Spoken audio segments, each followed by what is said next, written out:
Donc ça, c'est la première diapositive et sur le pilotage du système.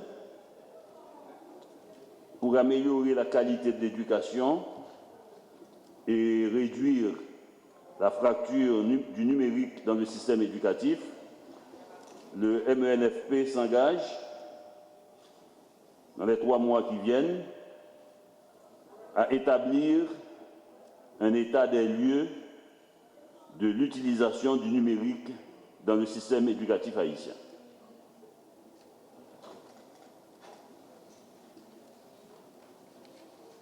Deux,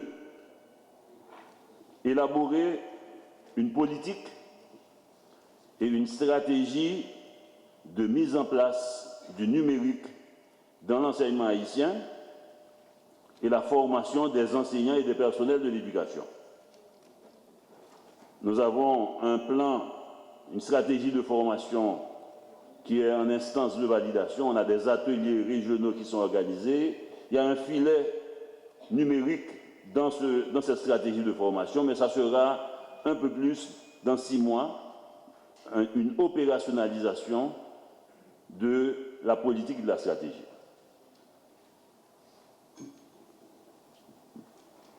On propose que des accords cadres et ou des conventions soient signés avec les différents partenaires dans une dynamique de développement du système numérique dans l'enseignement haïtien. Peut-être comme primeur, la première convention qui sera signée, c'est avec le ministère de l'Éducation français, entre le ministère de l'Éducation d'Haïti et le ministère de l'Éducation français.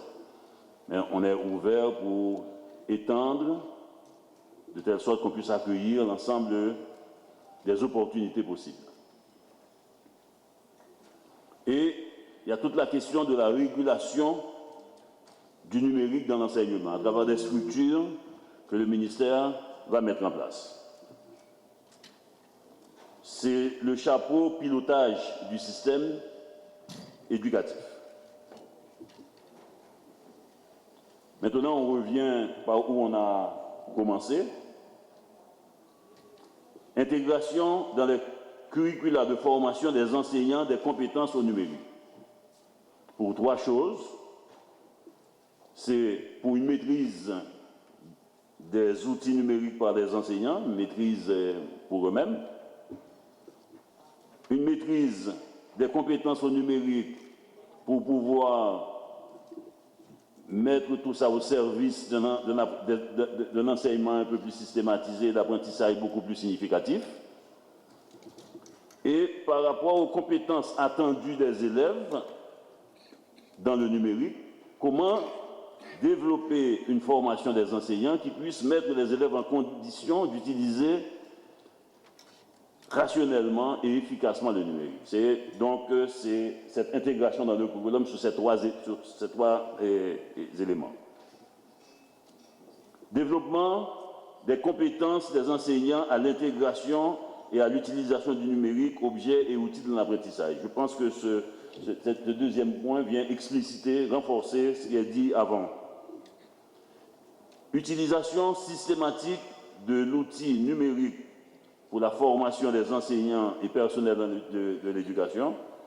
Quand on dit systématique, ce n'est pas exclusif.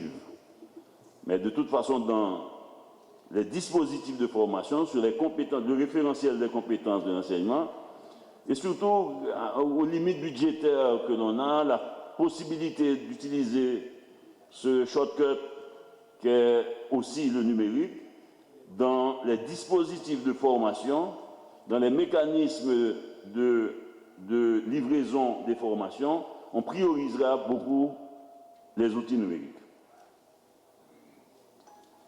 L'idée aussi de réseauter les espaces numériques pouvant servir à la formation initiale et continue.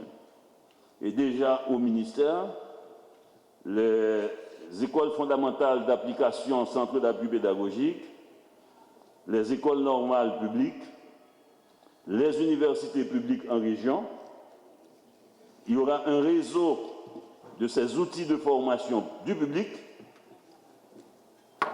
sur la base du numérique. Et ce réseau devrait s'étendre aux structures de formation non publiques. Et en dernier lieu,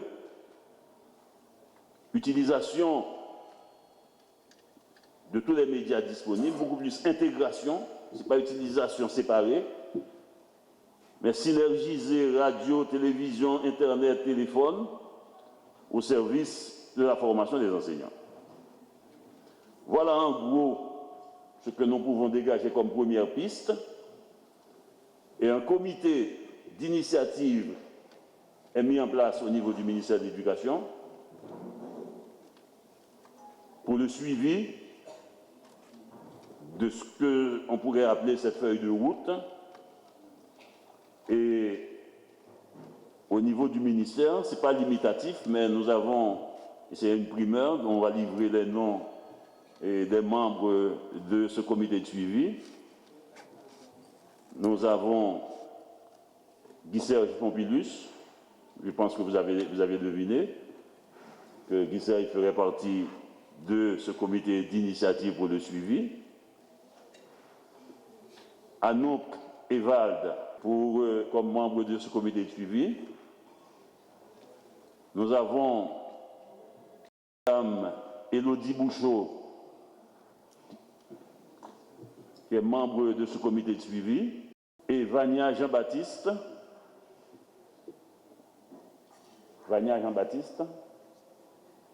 de la radio-télé éducative, qui va être un peu la secrétaire de ce comité de suivi.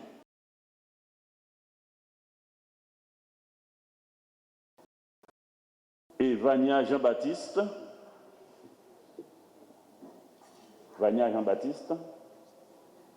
de la radio-télé éducative,